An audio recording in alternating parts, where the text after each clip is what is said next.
ఇలా ఏమైనా ఏసీబీ చంద్రబాబు గారి పంజరంలో ఉందా? చంద్రబాబు గారు సమాధానం చెప్పాలి.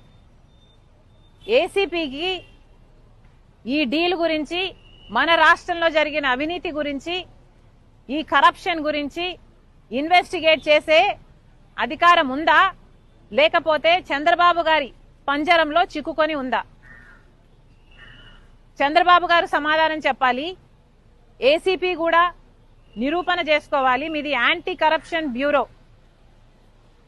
మరి మీరు కరప్షన్ మీద సుమోటోగా తీసుకొనైనా సరే మీరు ఎంక్వైరీ చేయడానికి వీలు ఉంది. కానీ ఇంతవరకు కూడా ఏ ఒక్క సంస్థ అయినా ఎంక్వైరీ చేస్తాము అని అంటం లేదు. చంద్రబాబు గారైతే ఇక దాని గురించి మాట్లాడడం కూడా మానేశారు. మరి ఇప్పుడు చంద్రబాబు గారు సమాధానం చెప్పాలి. ఏసీబీ ఇది పచ్చ కలర్ లో ఉంది, అర్థమవుతుందమ్మా? సింబాలిక్ గా ఏసీబీ టీడీపీ పంజరంలో ఉందా? ఏసీబీని విడుదల చేయండి. ఏసీబీ ఒక దర్యాప్తు సంస్థ. ఏసీబీ ప్రజల కోసం పనిచేయాలి. ప్రజల కోసం పనిచేసే ఏసీపీని తన పని చేయనిస్తే, ఈ డీలుకున్న మరకని, ఈ డీల్లో ఉన్న కరప్షన్ ని బయట పెడితే డీల్ క్యాన్సిల్ అవుతుంది. డీల్ క్యాన్సిల్ అవ్వకపోతే 25 సంవత్సరాల పాటు అధిక ధరలు కరెంటు బిల్లుల రూపంలో ఆంధ్ర రాష్ట్ర ప్రజలు ఎక్కువ ధర చెల్లించాల్సి ఉంటుంది. ఇప్పటికే చంద్రబాబు గారు ముఖ్యమంత్రి అయ్యారు, 6 నెలలు అయింది. ఈ 6 నెలల్లోనే చంద్రబాబు గారు ఈ నెల నుంచి ఎలక్ట్రిసిటీ ఛార్జీలు పెంచారు. ఇప్పటికే ప్రతి ఇంటి మీద 30% ఎలక్ట్రిసిటీ ఛార్జీలు అదనంగా కట్టాల్సి ఉంటుంది. ఈ భారం ఏం సరిపోదు అన్నట్టు మళ్ళీ ఈ కొత్త డీల్, అదానీ డీల్లో మళ్ళీ ఈ భారం మళ్ళీ ప్రజల మీదనే పడబోతుంది.